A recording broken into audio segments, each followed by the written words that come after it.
really what you see with the X-Files each week is really what I had in mind, believe it or not. It's pretty true to the original vision. I had this idea of the Mulder character having had an experience in his childhood that only became clear to him later on, which was the abduction of his sister, which could have been a kidnapping, but which he believed may have been an abduction by an extraterrestrial force.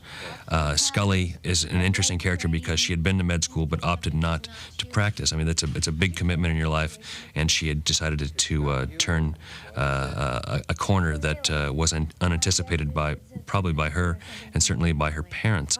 And I saw that as an interesting part of Scully's character. Beyond the Sea is my favorite episode from the first season for a number of reasons. The writers of that episode, Glenn Morgan and James Wong, had pitched me an idea that I liked a lot about the death of Scully's father, which is a big leap, but the channeling of Scully's dead father through this death row prisoner, I felt was a really interesting way to turn the tables on the characters.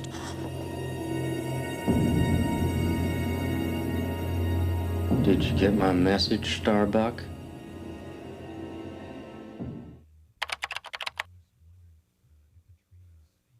The character of Luther Lee Boggs, played by Brad Dourif, was, I think, certainly the most interesting portrayal of the first season.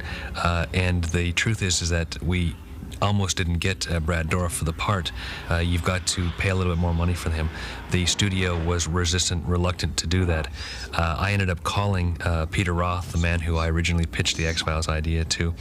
I called him at home on Thanksgiving evening. He was sitting with his family eating Thanksgiving dinner, and I think just to get me off the phone, just to get me out of his hair, he said yes to the idea, and we spent a little bit more money and got what I felt was really a tour de force acting job out of Brad Dourif.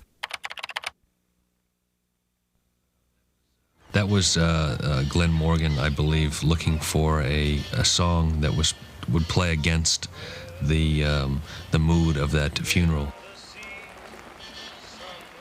As a captain, he was entitled to burial in Arlington with full ceremony.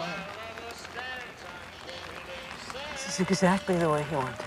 It was, I thought, a really eerie song to have as playing over a funeral, which is, a very solemn moment, and ended up becoming, of course, very important to the story because it's the song that Luther Lee Boggs sings to Scully to make her believe that he is channeling her dead father. We have him now.